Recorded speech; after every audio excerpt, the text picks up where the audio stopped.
Chloe Grayson never imagined that hiring someone to train her dog would lead to the most erotically charged power struggle of her perfectly controlled life. But watching a devastatingly handsome stranger command her chaos with nothing but his voice made her realize that some mornings rewrite everything you thought you knew about dominance, submission, and the dangerous thrill of meeting someone who refuses to be impressed by your money.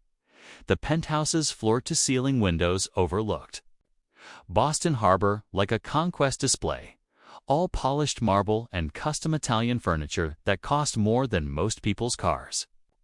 At 8:30 a.m., the space should have projected the kind of understated power that made clients transfer millions without question.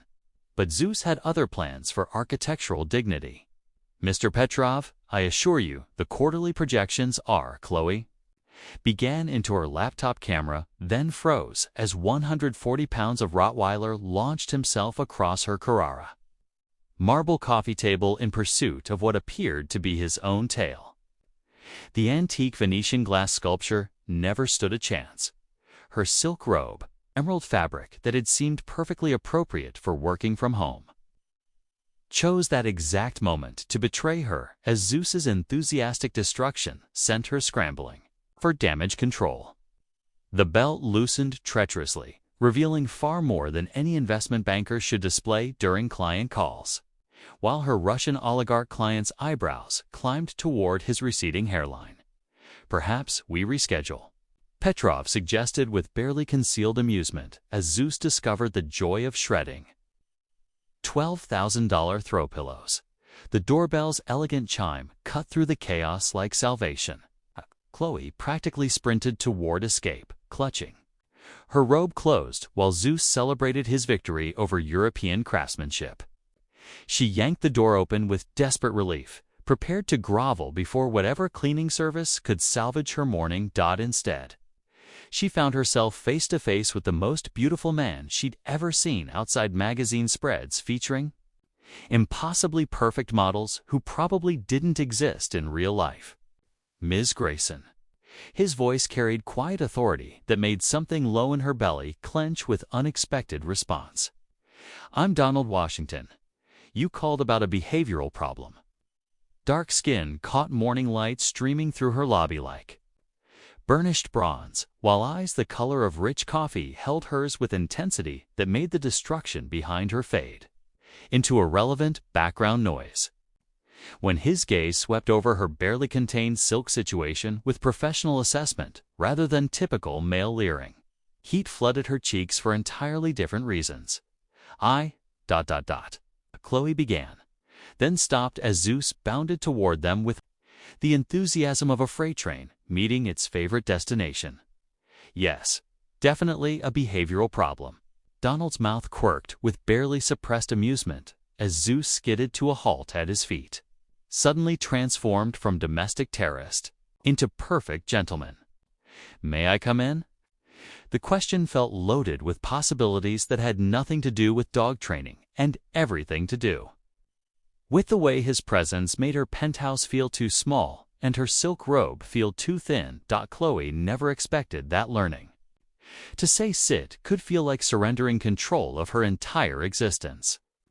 But watching Donald's hands demonstrate proper leash positioning while his voice commanded obedience from both her and Zeus made her realize that some lessons teach you more about yourself than your dog. The rooftop terrace gleamed with late afternoon gold Boston skyline providing a backdrop that usually made her feel powerful and untouchable. Now, standing beside a man whose presence made her penthouse feel like borrowed territory, Chloe questioned every assumption she'd made about authority and who really possessed it. "Your posture tells him you're not serious," Donald said, moving behind her with fluid grace that made her breath catch. Dogs read body language before they hear commands. When his hands settled on her shoulders to adjust her stance, electric heat shot through the thin fabric of her yoga outfit. His touch was professional, clinical even, but her body responded like he'd issued the most intimate invitation. The scent of his cologne mixed with something distinctly masculine that made concentration impossible. Stand taller, he continued, his voice low near her ear. Assert your dominance. The irony wasn't lost on her, discussing dominance while feeling completely at the mercy of a man whose proximity made her pulse race. When he moved her hands to demonstrate proper leash control, their fingers brushed with contact that sent fire racing up her arms. Now give the command, Donald instructed, stepping back just far enough that she missed his warmth immediately. Make him believe you mean it. Sit, Chloe said, then flushed when her voice came out breathless and uncertain. Zeus continued investigating the terrace planters with complete indifference. Again, Donald said, his tone carrying gentle authority that made something low in her belly clench. This time, believe it yourself. She tried again, watching Donald's approving nod when Zeus finally complied, feeling ridiculously proud of such a simple achievement. When Donald smiled, really smiled, not the polite professional expression he'd worn downstairs, she felt like she'd won something more valuable than any client contract. Better, he said, studying her with those coffee-dark eyes. You're learning to trust your instincts. The observation felt loaded with meaning that had nothing to do with dog training. When Zeus bounded between them, breaking the charged moment, Chloe realized she'd been holding her breath while staring at Donald's mouth like she was considering doing something completely inappropriate. Same time tomorrow, Donald asked, gathering his equipment with efficient movements that suggested military training. Yes, Chloe replied, then caught herself before adding, please. Zeus clearly needs more work. They both knew she wasn't talking about the dog. Chloe never imagined that stalking could feel like architectural project management. But by Wednesday afternoon, she'd developed a color-coded schedule that would make her investment team weep with envy, all designed around maximizing accidental encounters with a dog trainer whose smile had been haunting her dreams. Since their rooftop power exchange, her Mercedes idled across from Boston Children's Hospital while she clutched her phone. Speed dialing. Madison with increasingly desperate mission briefings. Through designer sunglasses, she watched Donald emerge from the therapy wing with a golden retriever wearing a service vest, his gentle interaction with a wheelchair-bound child making her chest ache with unexpected emotion. This is insane even for you. Madison's voice crackled through the Bluetooth. Exhaustion evident despite her loyalty to Chloe's nocturnal scheming. Also, what exactly are you hoping to discover? That he's secretly married? Criminal background. Bad credit. Chloe ignored the logic as she followed Donald's Jeep through Back Bay traffic, maintaining professional distance while her pulse quickened every time he glanced in his rearview mirror. When he pulled into the Veterans Center parking lot, she felt assumptions crumbling like poorly constructed portfolios under market pressure. He's volunteering, she whispered, watching Donald unload training equipment with military efficiency. At a PTSD support group, the coffee shop across the street provided perfect surveillance position where Chloe ordered her fourth latte while pretending to work on quarterly reports. Her laptop screen displayed LinkedIn profiles and academic databases that painted increasingly complex pictures, each discovery making her feel smaller and more presumptuous. PhD in animal psychology from Tufts, she read aloud to Madison during their evening debrief. Published research on therapy animals for trauma recovery, featured in multiple veterinary journals, ... Chloe, Madison said with growing horror. You've been treating a brilliant scientist like he's lucky to train your spoiled dog. The timeline painted devastating truths. Respected academic to PTSD episode. During university lecture to medical leave to private practice rebuilding. Chloe's assumptions about Donald's education and background shattered like crystal against marble. Each revelation proving how thoroughly she'd underestimated him. Back in her penthouse, she stared at Zeus, sleeping peacefully on his expensive bed, remembering Donald's patient expertise and gentle authority. The man whose touch had made her question everything about control and submission was rebuilding his career one wealthy client at a time, using her prejudices to fund his real passion for healing others. The origami crane he'd left tucked in Zeus's collar after yesterday's session suddenly felt like evidence of her own ignorance. Delicate artistry created by someone whose story she'd never bothered to ask about. Tomorrow's training session couldn't come fast enough. Though Chloe suspected she was the one who needed the most work, Chloe never expected that losing power could illuminate everything she'd been hiding. But watching Donald comfort Zeus through thunderclaps while candlelight transformed her penthouse into intimate sanctuary made her realize that some storms strip away more than electricity they reveal. The raw truth about who you become when all your carefully constructed defenses go dark. The tempest hammered Boston with biblical fury, wind howling through the building's steel bones while lightning turned her floor-to-ceiling windows into strobing theater. Zeus had transformed from confident Rottweiler into trembling mass of anxiety, pressed against Donald's legs with desperate trust that made Chloe's chest ache with unexpected emotion. "Easy, big guy," Donald murmured, his hands moving in soothing circles over Zeus's massive head. "Just noise. Can't hurt you."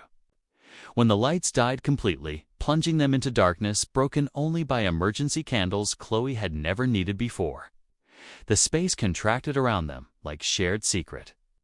Donald's presence filled the shadows with calm authority that made her feel safer than any security system ever could. "Wine?"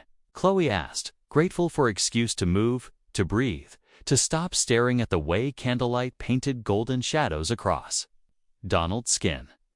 They settled on the Italian leather sofa with Zeus between them like furry chaperone, sharing Bordeaux that cost more than most people's rent, while rain drummed against windows like desperate fingers seeking entry.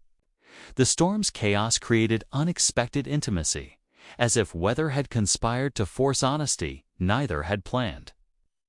"I stopped eating when I was 15, Chloe heard herself confess, words emerging without permission. "Control thing. Hospitalized." Twice before college, Donald's stillness felt like sanctuary rather than judgment. "Afghanistan, 2018, he said quietly. "Lost half my unit to IED. Came home broken, couldn't handle crowds, couldn't sleep." Lightning illuminated his face for brief moments, revealing scars along his jaw that her fingers ached to trace with reverent attention. When he rolled up his sleeves to pet Zeus, she glimpsed more evidence of battles survived, skin that told, stories of healing and strength. "That's why you work with trauma victims," she observed, understanding flooding through her like warm wine. "Dogs, veterans, kids. Healing others helps heal yourself," Donald replied, his voice carrying vulnerability that made her want to close the distance between them completely. When Zeus shifted position, suddenly they were closer, sharing breath. In candlelit space that felt charged with more than storm electricity. Donald's hand found hers in the darkness, their fingers intertwining with desperate gentleness that spoke languages neither had learned in their separate survivals. "Chloe," he whispered, and she realized they were leaning toward each other like gravitational pull neither could resist. Zeus's anxious whine shattered the moment just as their lips would have met, leaving them breathing hard and wanting everything. Chloe never imagined that social media stalking could feel like archaeological excavation. But 3 hours into her deep dive investigation of Donald Washington, she'd unearthed enough contradictions to make her question everything she thought she knew about assumptions, privilege, and the dangerous habit of underestimating people based on their current circumstances. Her home office overlooked Boston Harbor's midnight shimmer, while multiple browser tabs transformed her pristine workspace into command central for what Madison had dubbed Operation Background Check. The blue light from her laptop screens illuminated spreadsheets that would make the FBI proud. All cross-referenced academic databases and professional journals that painted an increasingly humbling picture. "This can't be right," Chloe muttered, staring at her screen while Madison perched virtually on the edge of her mahogany desk through video call. PhD in animal psychology from Tufts, summa cum laude, published research on canine-assisted PTSD therapy. Chloe, this is insane even for you, Madison said, though her eyes widened at the marathon photos populating Chloe's screen. Also, dear God, those arms could be classified as architectural achievements. Academic photos from Donald's University. Days made Chloe's mouth go dry with appreciation that had nothing to do with intellectual accomplishment, and everything to do with the way button-down shirts stretched across muscles that suggested serious dedication to physical fitness. When she scrolled to his research achievements, guilt twisted in her stomach like nausea. Groundbreaking work on therapy, animal training protocols. Chloe read aloud, her voice barely steady as implications crashed over her. Featured in animal behavior and cognition, recipient of the Veterans Administration Excellence Award. The timeline painted devastating truth. Brilliant researcher to PTSD episode. During graduate lecture to medical leave to unemployment to private dog trainer. Who accepted her condescending attitude with patient grace. Chloe's assumptions about Donald's education and qualifications crumbled like poorly designed portfolios under market pressure. Wait, Madison said, leaning closer to her camera with investigative intensity. Check the employment gap. Chloe clicked through LinkedIn profiles with increasing desperation until the truth hit her like ice water. The gap between university position and private practice. The careful rebuilding of reputation, one wealthy client at a time. The quiet dignity of starting over after public failure. I've been treating a brilliant scientist like he's lucky to train my spoiled dog. Chloe whispered, shame flooding her cheeks as she realized the depth of her unconscious prejudice. The storm had passed outside her windows. But inside her office, Chloe sat surrounded by evidence of her own assumptions, understanding that some research reveals more about the investigator than the subject. Tomorrow's training session suddenly felt like approaching Judgment Day. Chloe never expected that manufacturing a coffee emergency at 2 p.m. would lead to the most important introduction of her privileged life. But watching a miniature version of Donald emerge from behind textbooks, clutching a basketball, made her realize that some Sunday visits reveal family secrets that transform attraction into something deeper and infinitely more complicated. Donald's Roxbury apartment felt like stepping into alternate universe where function mattered more than form. All secondhand furniture arranged with military precision around makeshift training area that doubled as living space. The scent of Sunday dinner, something involving garlic and herbs that made her stomach roll, created warmth her penthouse had never managed despite designer everything. Uncle D, is this the lady with the crazy dog? Jamal asked with devastating directness that made both adults freeze mid-handshake. Dark eyes that mirrored Donald studying her with 13-year-old assessment. Mom used to say rich people's dogs were spoiled worse than their kids. Jamal, Donald said, his voice carrying gentle warning while his eyes held Chloe's with apology and something that looked dangerously like hope. This is Ms. Grayson. She's helping me build the business. The careful phrasing made her chest ache with understanding. When Donald moved around the tiny kitchen with practiced efficiency, she found herself hypnotized by domestic competence that felt more charged than any boardroom power play. Their bodies brushed against each other in the confined space. Every accidental contact sending heat racing through her expensive yoga outfit. You cook? Chloe asked, accepting wine from glass that had definitely seen better days. Survival skill. Donald replied, his smile suggesting layers of sacrifice she was only beginning to understand. Jamal's mom died when he was 10. Someone had to learn. The casual revelation hit like emotional whiplash, understanding flooding through her as she Watched them move around each other with practiced rhythm of people who'd built family from necessity. When Jamal mentioned needing new cleats for basketball tryouts, she caught Donald's expression, shifting into something that looked like careful calculation of security guard wages against teenage dreams.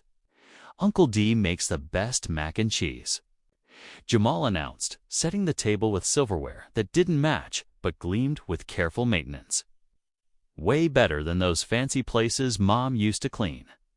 The conversation flowed with surprising ease, despite underlying tension that had nothing to do with family dynamics and everything to do with the way Donald's hands moved while cooking. The way he looked at her when Jamal wasn't watching.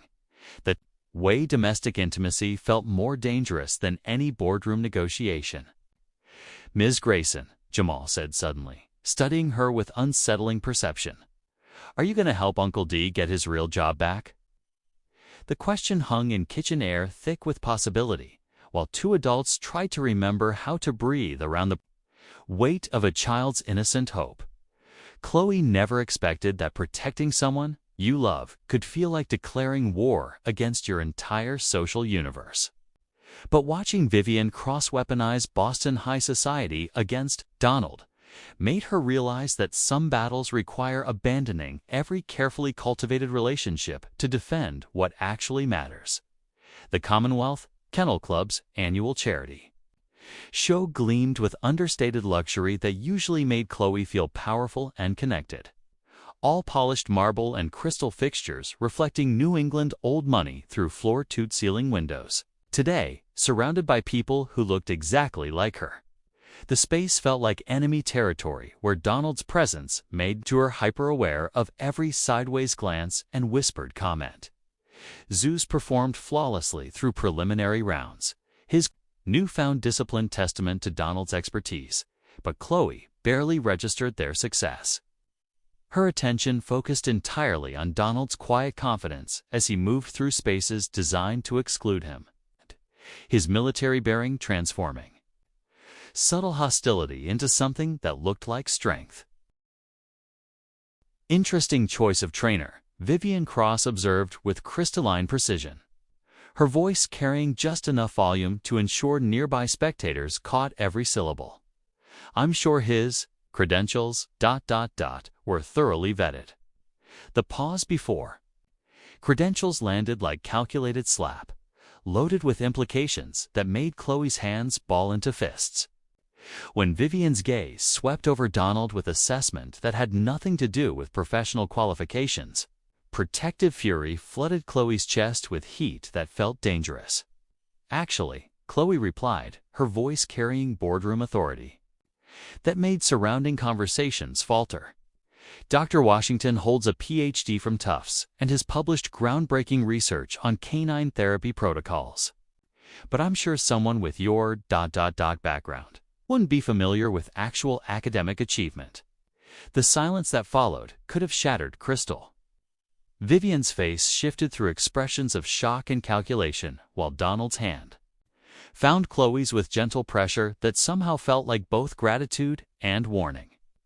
"Chloe," he said quietly, but she was beyond caring about social consequences or professional reputation when their names were called for final judging. Adrenaline and defiance crashed together in her chest like chemical reaction. Before Donald could move toward the ring, she grabbed his face between her hands and kissed him with desperate intensity that tasted like claiming territory in enemy space. The kiss lasted long enough for camera flashes to capture evidence of her complete abandonment of social expectations, long enough for Vivian's gasp of outrage to echo through marble halls, long enough for everyone present to understand exactly where Chloe Grayson's loyalties lay. "For luck," she whispered against his lips, not caring who witnessed their intimacy. Donald's smile suggested they'd just won something more valuable than any blue ribbon, even as Vivian's expression promised retribution that would make dogs show. Politics feel like child's play. Chloe never imagined that discussing dog show politics could feel like foreplay. But watching Donald pace her penthouse with barely contained intensity, while debating the consequences of her public declaration, made her realize that some conversations are just elaborate preludes to surrendering everything you thought you knew. About control, the city lights stretched below them like scattered diamonds while Zeus slept peacefully in the guest room. Finally banished from their charged space, Donald moved through her living room with predatory grace that made her pulse quicken, his usual calm authority replaced by something raw and infinitely more dangerous. "You destroyed your reputation for me," he said, his voice carrying disbelief and frustration in equal measure. "Vivian Cross will make sure everyone knows I chose you," Chloe interrupted, stepping closer despite every instinct screaming that she was approaching territory from which there would be no retreat. "I'd choose you again." The admission hung between them like challenge issued in a language neither had learned but both understood perfectly. When Donald's eyes darkened with recognition of what she was offering, the air itself seemed to thicken. "With possibility, Chloe," he warned, but his voice carried hunger that made her name sound like prayer. "Don't," she whispered, closing the distance until she could feel heat radiating from his body. "Don't tell me all the reasons this is complicated. Just ... don't." His hands found her waist with reverent precision, pulling her against chest that felt solid as foundation beneath expensive fabric. When their mouths crashed together, it tasted like finally admitting truths they'd been dancing around since their first charged encounter on the rooftop. "Stay," she commanded against his throat, her voice carrying authority she'd learned from watching him train Zeus. "Don't think. Just stay." The role reversal made him smile against. Her skin before his mouth found hers again with intensity that erased every boundary they'd carefully maintained. His hands tangled in her hair as she worked his shirt upward, desperate to map the scars she'd been wanting to trace since that first storm-lit evening. "Good girl," he murmured when she followed his guidance, the training phrase transformed into something that made her knees weak with entirely different implications. Later, wrapped in silk sheets that cost more than most monthly salaries, they lay breathing hard and transformed. The professional distance that had defined their relationship dissolved completely, replaced by intimacy that felt both inevitable and revolutionary. "What happens now?" Chloe asked, her fingers tracing patterns across skin that told stories of battles survived. "Now," Donald replied, his arm tightening around her, "we figure out how to build something real from all this beautiful chaos." Outside their windows, Boston slept while inside their sanctuary. Two people discovered that some risks are worth taking, even when you can't calculate the outcome. Chloe never imagined that bringing Donald to family dinner would feel like reverse culture shock. But watching him navigate her mother's Beacon Hill dining room with military precision while Jamal charmed 3 generations of Grayson relatives made her realize that some introductions reveal how far you've traveled from home and how desperately you want to return. The Federal-style townhouse buzzed with Sunday evening energy, all heirloom silver and family portraits that documented centuries of New England achievement measured in Harvard degrees and trust fund growth. The scent of Eleanor Grayson's famous pot roast created atmosphere that Chloe's penthouse could never replicate, while classical music competed with overlapping conversations in prep school accents that made Donald's presence feel both exotic and refreshing. "Mira que guapo," her grandmother whispered to Madison in Spanish. In Spanish, learned from decades of employing housekeepers, though her stage whisper carried across the mahogany table. And the boy, such good manners. Jamal had attached himself to Chloe's teenage cousin, Sophie, discussing basketball strategies with 13-year-old intensity, while she taught him proper salad fork etiquette with patience that suggested genuine affection. When he called Donald Uncle D with perfect pronunciation, the entire dining room fell silent with collective assessment that felt like family verdict. "Your research," Eleanor said suddenly, gripping Donald's forearms with recognition that made Chloe's pulse quicken. "The PTSD therapy protocols. I read your work in the Veterans Affairs Quarterly. brilliant methodology. The connection sparked stories that flowed like expensive wine, while Donald helped clear dishes with competence that impressed Chloe's father, Richard, who rarely approved of anyone's domestic skills. When Madison emerged from the kitchen, looking hollow-eyed after too much champagne, Chloe felt familiar dread, mixing with protective instincts for both the friend she was losing to addiction and the man she was falling for. "Military?" Richard asked, studying Donald's posture with veteran recognition that transcended social politics. The conversation that followed happened in shorthand, understood by those who'd served. Words about leadership and sacrifice that Donald navigated with humble honesty. When Richard mentioned his own Naval Academy years, Donald offered resources with matter-of-fact kindness that made Chloe's chest ache with love and admiration. Later, in her childhood bedroom, with its equestrian trophies and boarding school photos, Chloe pressed Donald against walls painted cream 20 years ago while her family celebrated downstairs. Their desperate touching felt like claiming sanctuary in the space where she'd dreamed of different futures. His mouth finding hers with hunger that tasted like belonging. "They love you," she whispered against his throat, her hands working his shirt upward with urgent need. "They love us," Donald corrected, the pronoun carrying weight that transformed everything about how she understood family, acceptance, and the dangerous beauty of letting people see exactly who you've become. Chloe never expected that vengeance could wear Hermes and speak with Wellesley accent. But watching Vivian cross-orchestrate Donald's professional destruction with surgical precision made her realize that some enemies disguise warfare as social concern, while systematically demolishing everything you've built together. Her corner office overlooked Boston Harbor's morning shimmer, while multiple phone calls transformed her pristine workspace into war room for damage control that felt increasingly hopeless. The financial district buzzed below like usual, but today each ringing phone brought fresh disaster disguised as concerned client inquiries. "Mrs. Patterson is reconsidering her contract," Madison reported from the leather chair across from Chloe's mahogany desk, her voice carrying exhaustion that came from fielding accusations all morning. Something about missing jewelry after Donald's last session with her Pomeranian. The planted evidence had been expertly crafted security footage showing Donald near client safes, mysterious deposits appearing in accounts traced to his name, whispered rumors about desperate financial circumstances driving good men to desperate measures.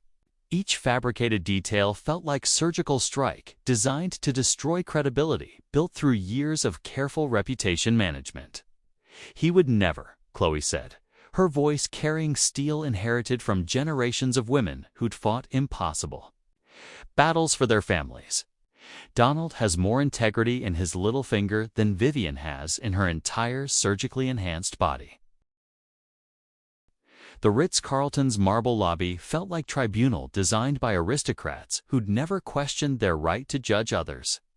When hotel management terminated Donald's therapy animal program with corporate efficiency that ignored every success story, Chloe felt protective fury flooding her chest with heat that threatened professional composure. Mr. Washington, the general manager, explained with practiced regret, "We simply cannot risk our reputation on unsubstantiated allegations. I'm sure you understand."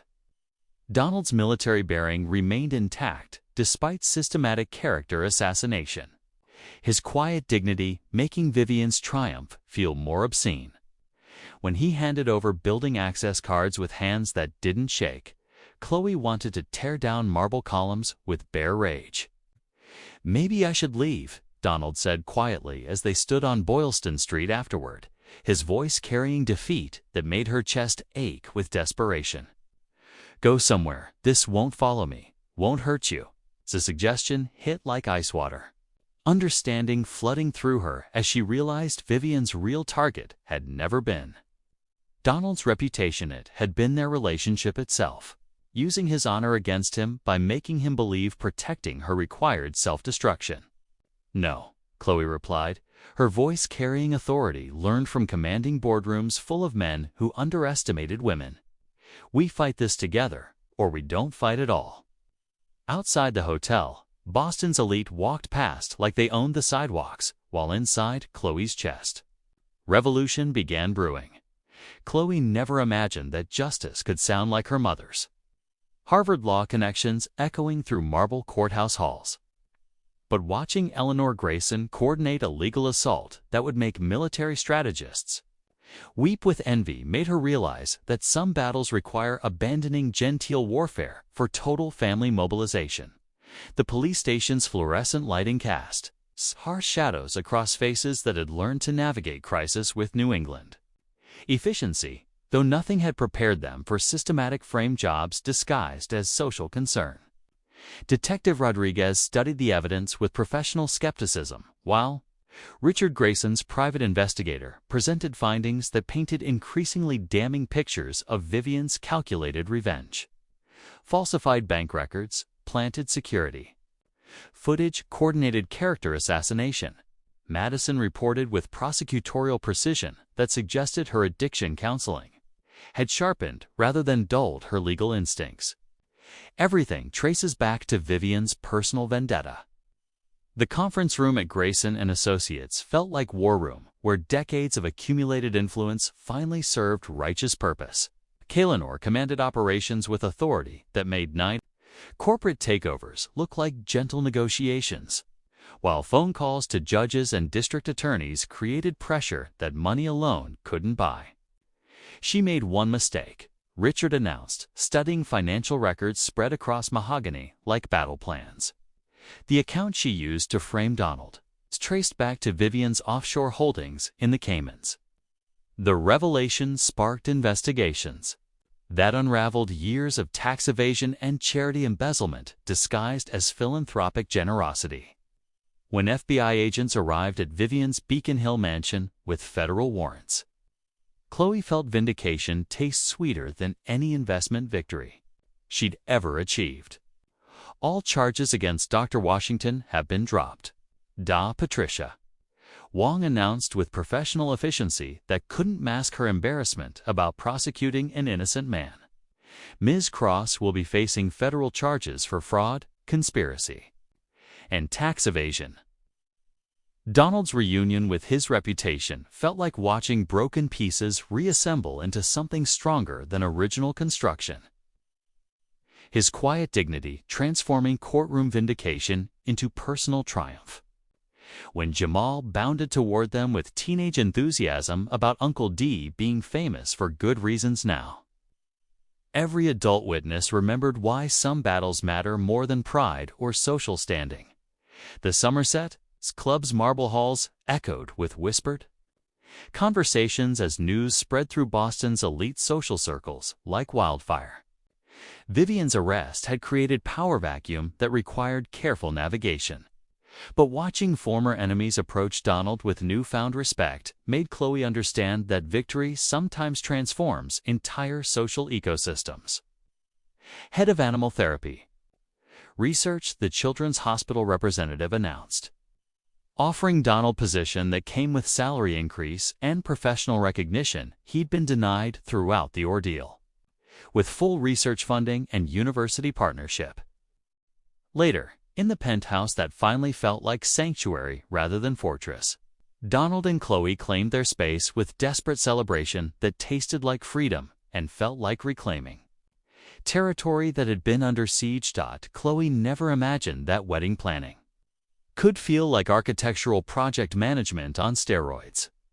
But watching Jamal direct caterers to install a therapy dog demonstration area on her penthouse rooftop made her realize that some celebrations require teenage vision to transform ordinary spaces into places where love stories reach their perfect structural completion.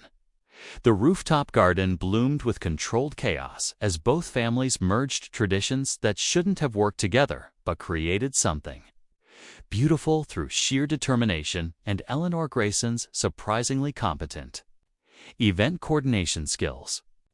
Boston's skyline provided backdrop that usually made Chloe feel powerful.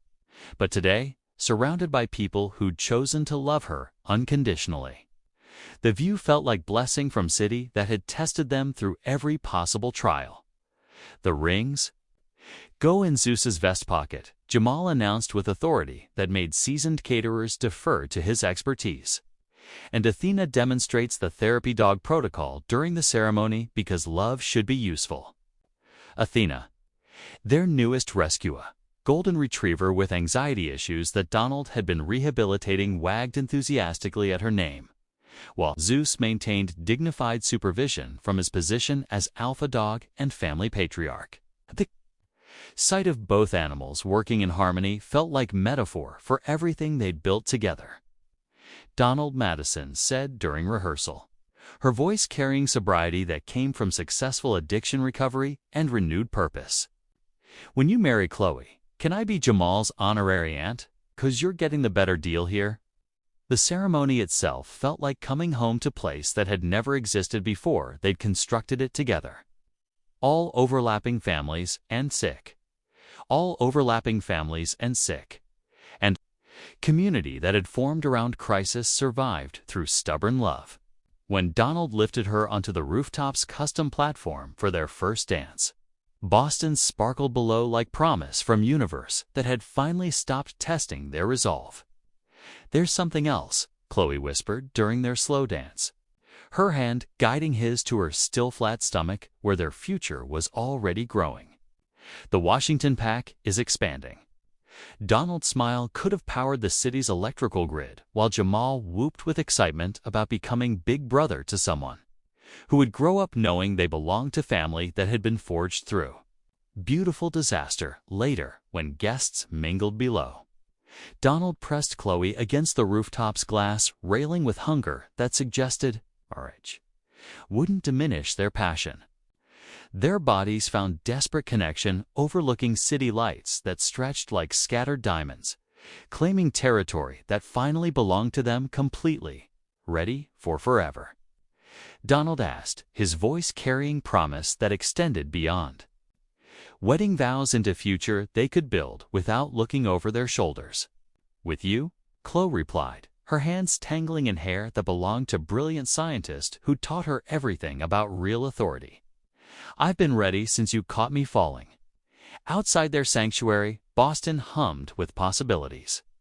While inside their love, to people who'd survived systematic destruction, prepared to write their next chapter from a position of unshakable strength.